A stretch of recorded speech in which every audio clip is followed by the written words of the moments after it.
Hi, good day everyone. I'm Simon Dawson, Senior Lecturer at Cardiff Metropolitan University.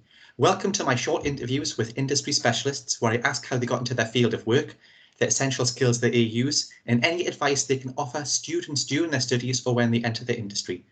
Today I'm joined by Lindsay Horth. Lindsay is a Principal Trade and Standards Officer in South Wales. Lindsay, welcome and thank you for talking to me today. No problem. Good to talk to you.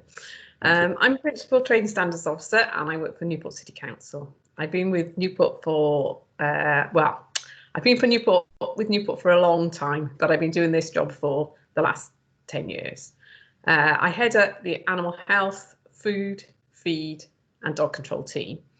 So it's sort of farm to fork type of food chain that I look after, but I do have staff that do animal health and dog control.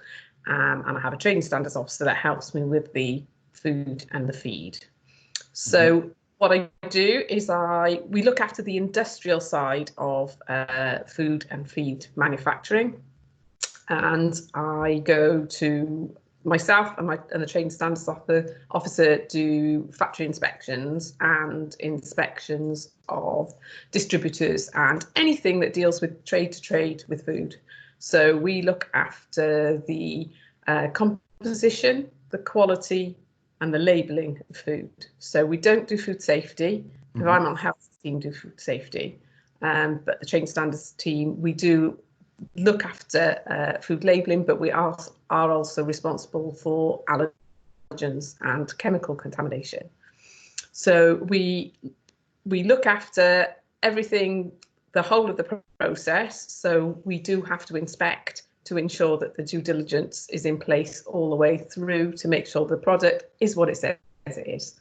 So we make sure the authenticity is there, and then we follow all the way through and then make sure the products, again, are authentic and they are what they should be. So we do sampling, analysis, and then, so most of the time, luckily, our food industry is pretty compliant. Having said that, we do have issues and sometimes we take formal action. So it is our responsibility to take people who are not compliant to court. So we have to follow all the requirements for the legal process. And that's part of the trading standards, training and responsibility. Wow.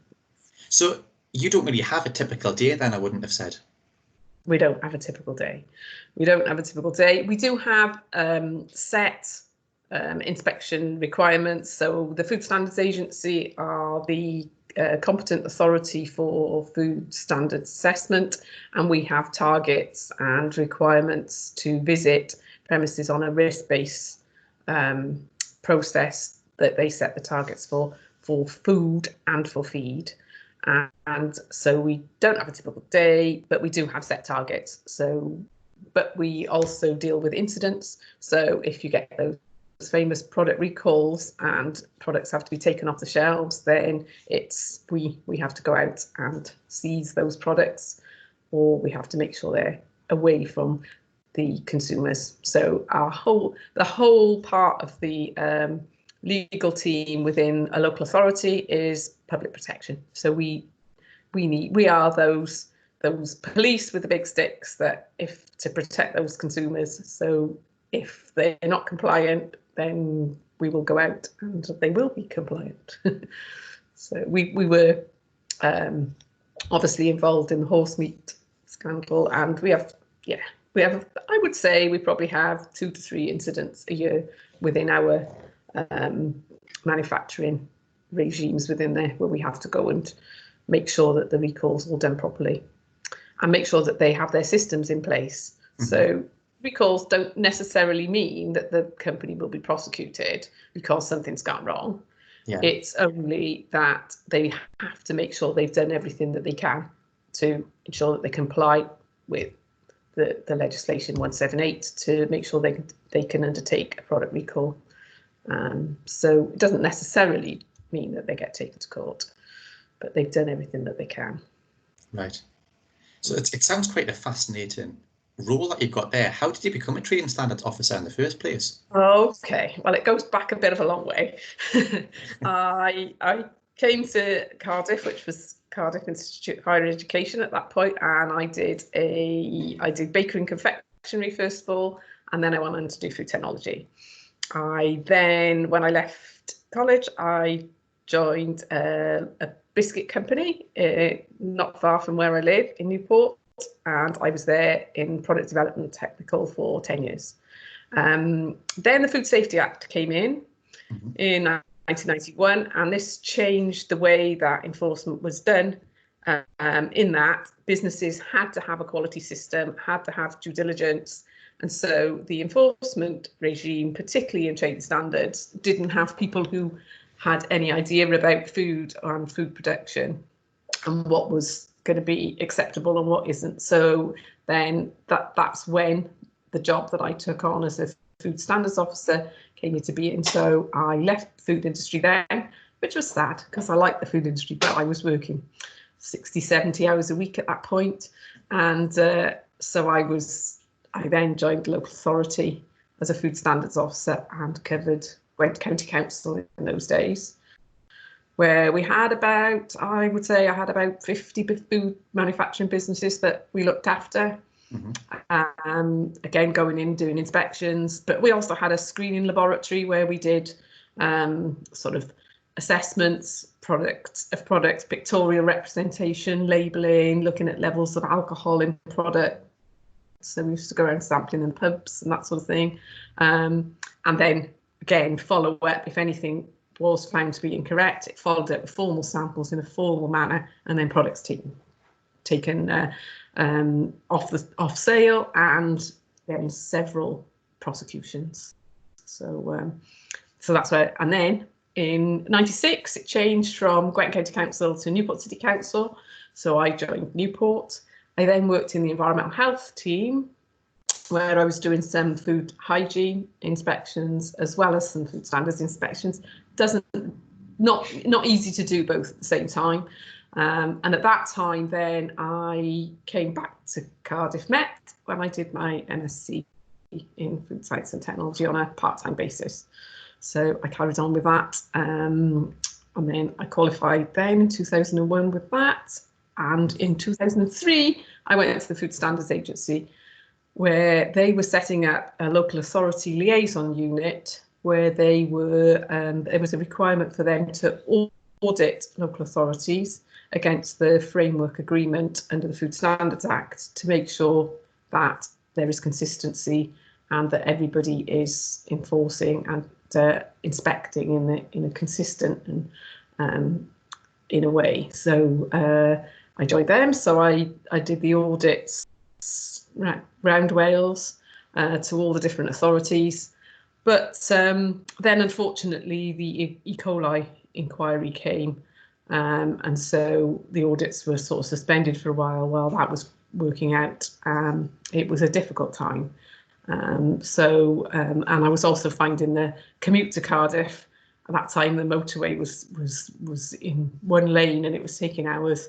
Opportunity came back to go back to Newport, which is a few miles from my house, and I was able to then sort of take on a management role with the people within my team. So I was looking after pest control as well at that point. So that was a new challenge for me, and I'm still there doing that job now. So interesting.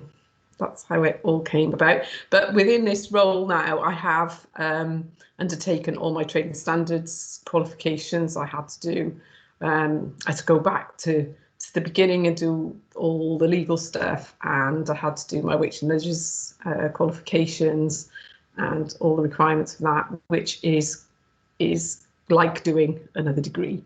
So interesting, lots of quite hard work when you're working full time, but as a career opportunity, it's definitely something that potentially your students could look at going on after they finish doing their food science. If they did want to do inspections, if they did want to do assessments, obviously there's environmental health, but don't forget that food standards is there as well, and trading standards is a profession as well as environmental health, and it's worth a thought. Wow, so you kind of moved around quite a bit then, going from biscuits in product development, and then into environmental health and food standards agency and trade and standards. Wow. I don't know whether I've done the fish, come poacher, come gamekeeper, and then back. I don't know. I've been all the way through. And I did have a spell back in the food industry. I went to work for Premier Foods back. I decided I didn't want to take all my exams, and I was going to go back in the food industry. Loved the food industry. The camaraderie you get in a factory is wow, and it's a great place to work. I loved it. But then when I did go back, I did find that it is extremely hard work. And I knew that perhaps I had to go in at a level that was going to be really hard as time got on. And then actually it was a good move to go back, because the company that I was working for then, are no longer there. So I'm glad I went back and stuck with my instincts. Yeah. Well, you look like you've enjoyed yourself anyways, though. Yeah, I do. I mean, it's fraught with issues. I mean, we've done an awful lot in the last 5 years with animal feed. So obviously that's a really important part of the food chain, often forgotten, which is another area that potentially your students might want to look into.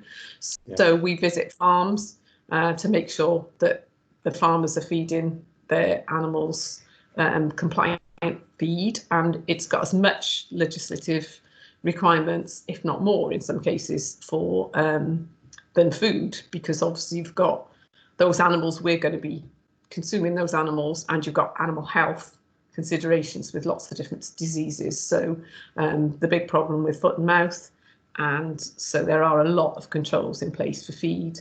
And Newport is the port, takes in a considerable amount of imported animal feed. We have about 80,000 tonnes of feed that comes in, mostly from Russia and Moldova and Turkey. So we have a lot of animal feed which have to be checked. Every consignment has to be checked. So I do those as well. Wow, you get around a bit then. Yeah, we do. We're out and about. Within your current role that you're doing at the moment, what do you find are the greatest challenges then? Money is a massive issue with money, because we've had a lot of cuts within the departments over the last 5 years. So it's very difficult to be able to. We can't do everything that we need to do, and so we're chasing our tails all the time. And then you've only got to have a big case come up, and then you can't meet your other requirements. So busyness, I think, is a difficult one. Mm-hmm. New legislation, obviously we're getting new legislation all the time. Brexits, we don't know what's coming. We don't know whether we're going to have to do increased checks. We don't know about that. So that's definitely an unknown. And then, being able to engage with companies, I think that's quite hard, in that we don't have as much time. We used to be able to do a lot more in what we called the home authority thing, where you had companies, if they were in your area, you had a working relationship with them. And now we can't do that so much, but we are undertaking some partnerships in primary authority, and that's a good opportunity. But it is a challenge, because we're trying to engage with companies to actually commit to give us money for our expertise. So we can't form ourselves as consultants, because we can't make any money. We can only generate enough to cover our costs. But that is the challenge at the moment, really, is to go out there and engage with businesses. I see. So you're a member of the IFST, the Institute of Food Science and Technology. Have you found this helpful during your career? Yes, I have. I think the main thing is you keep in your networks within the food industry. So you're talking to people who are in the food industry, which is absolutely invaluable. You're also able to tap into their knowledge, and their knowledge about what's coming, all the new products and that sort of thing. I think it is really helpful. And I've been a member for a long time. So what kind of essential skills then do you use on a regular basis that help with work? Okay, I think it's being able to analyze and assess, being able to listen to people, being able to understand the food, understand what they're doing, and understand all about it. I think the fact when I go into a factory, I find for trade standards officers, it's much harder for them to understand what's feasible for the business if you don't understand the food. So I think it's really, really important for us to be as food scientists. We've got that much more knowledge about what you can and can't do with food, so that when you go there, you're not being unreasonable to a food business. You have to say, look, you can't do that, but you have to know that you can or can't do it. So yes, it's there. So can you think there's any extracurricular activities that while you're at school, college or university that might help getting a job? Certainly if you're looking to go into trading standards, then there is quite a bit. We do a lot of work with underage sales. So we use people at school who are under 18 to go and do some surveillance with us, where they go in and look at illegal selling of counterfeit tobacco or underage and that sort of thing. So that's really useful, and I know that helps if you are, if you're looking, because it shows you're able to work within a team, and that's really useful, and that you're interested in making sure that the business is working within compliance. So very important. Wow. So you can recruit people under the age of 18 and get them to deliberately go into shops and supermarkets and say, can I have some cigarettes, please? Or can I have like some spirits, alcohol? Yeah. Wow. Yeah. And then we take action. We take legal action. Obviously, it all has to be done. It's done within a team, and somebody's with them the whole of the time, and we usually take the police with us. So it's all done to ensure that they are protected. But it is quite an insight for those people who might be considering some sort of enforcement as to whether that would be something they would be looking into. So certainly worth, if your trading standards department are looking for people, it's worth going and having a look at that. Yes. Wow. So if anybody was interested in looking at that, where would they go? So approach the local authority and say, are you doing any underage sales? Can I get involved? And we don't usually get people coming forward, so it tends to be people who work for the council. It tends to be their children and that sort of thing. So, right. But if a school is interested, then that's worth approaching the local authority. Brilliant. So for any current students or graduates, what would be kind of your top tips regarding CV and cover letter in order to get them to stand out from the crowd? Yeah, that is difficult. I would, if they're looking to come into trading standards, they have to have like an inquiring mind, really. So they have to be, they have to show that they are able to work with people, I think. So people skills is key. So of them things within a team, it's all very important, and to do things in a methodical way. So I would look at, if people had gone that extra mile and done things like Duke of Edinburgh, and so that that they've been part of a team. Even people who play sports within a team, I think you'd look at that and make sure. I think if you're going to do food standards inspections, you need to be a bit of a foodie. Possibly not have too much in the way of being a certain sector of the food. So if you are vegan, there's no way you cannot go into a slaughterhouse if you're coming into the food. sector, you can't not go into meat. You can't say, oh, I don't agree with that. So I think you have to be really careful. Animal health is the same. You know, if you are really squeamish in any way, then that would make it very difficult for you. So